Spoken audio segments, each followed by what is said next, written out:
15 ربیع الاول۔ بسم اللہ الرحمن الرحیم۔ نمبر 1، اسلامی تاریخ اصحاب کہف۔ اللہ تعالیٰ نے قرآن کریم کے سورہ کہف میں اصحاب کہف کا تذکرہ کیا ہے۔ 3 صدی عیسوی میں روم میں دقیانوس نام کا ایک مشرک بادشاہ تھا۔ اس نے رومیوں میں بت پرستی کو عام کرنے اور عیسائیت کو ختم کرنے کی کوشش کی۔ اسی زمانے میں چند نوجوانوں نے بت پرستی کو چھوڑ کر ایمان قبول کر لیا تھا۔ ان کو بادشاہ کی طرف سے اپنے دین اور اپنی جان کا خطرہ لاحق ہوا تو انہوں نے اللہ کے حکم سے غار میں پناہ لی۔ انہی لوگوں کو اصحاب کہف کہا جاتا ہے۔ اللہ تعالیٰ نے ان پر نیند طاری کر دی اور وہ غار میں سوتے رہے۔ ان کے ساتھ ایک کتا بھی تھا جو غار کے منہ پر بیٹھ کر ان لوگوں کی حفاظت کرتا رہتا تھا۔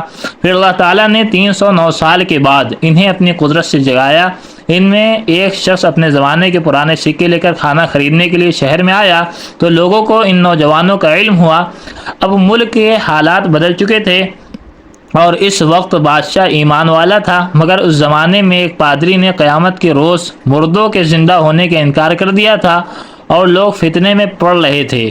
اتنے پرانے زمانے کے لوگوں کے واپس آنے پر ہر ایک کو قیامت کے دن دوبارہ زندہ ہونے کا یقین ہو گیا اور پادری کی بات جھوٹی ثابت ہوئی۔ نمبر 2، اللہ کی قدرت، آواز سننے کا آلہ۔ اللہ تعالیٰ نے آواز سننے کے لیے ہمیں 2 کان عطا فرمائے۔ ان کے ذریعے ہم مختلف قسم کی آواز سنتے ہیں اور اس کی خوبی و کمال اور کیفیت کا پتہ لگا لیتے ہیں۔ بعض آواز بڑی عمدہ اور دلکش ہوتی ہے جسے سن کر دل کو بڑا سکون ملتا ہے، اور کبھی انہی کانوں سے خوفناک درندوں کی آواز سن کر اپنی حفاظت کا انتظام کر لیتے ہیں۔ اگر یہ کان نہ ہوتے تو ہم آواز کی لذت و کیفیت سے محروم ہو جاتے۔ بلا شبہ آواز سننے کے لیے 2 کانوں کا بنانا اللہ کی عظیم قدرت ہے۔ نمبر 3، ایک فرد کے بارے میں حلال پیشہ اختیار کرنا۔ رسول کریم صلی اللہ علیہ وسلم نے فرمایا، اللہ کے حقوق و فرائض ادا کرنے کے بعد حلال روزی حاصل کرنا بھی فرض ہے۔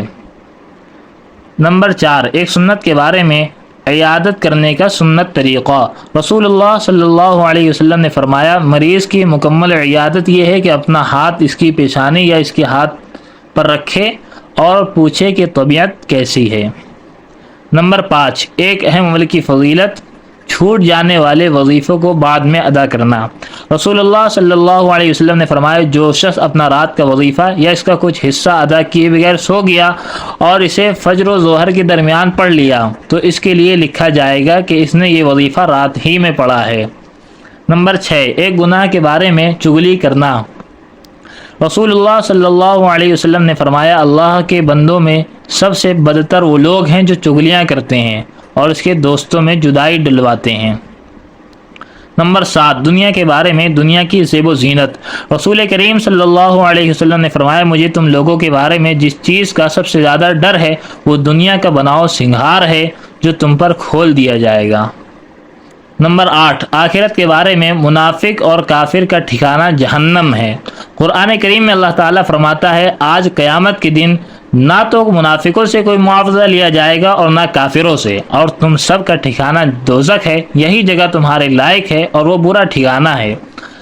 نمبر 9، طب نبوی سے علاج، ہاتھ پاؤں سن ہونا۔ حضرت ابن عباس رضی اللہ عنہما کی موجودگی میں ایک شخص کا پاؤں سن ہو گیا تو انہوں نے فرمایا، اپنے محبوب ترین شخص کو یاد کرو۔ اس نے کہا، محمد صلی اللہ علیہ وسلم، پھر وہ ٹھیک ہو گیا۔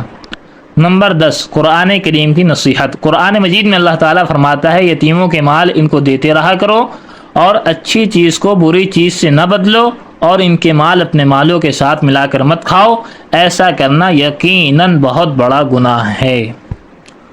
سبحان اللہ بحمدہ، سبحانک اللہم و بحمدک، نشہد ان لا الہ الا انت، نستغفرک و نتوب الیک۔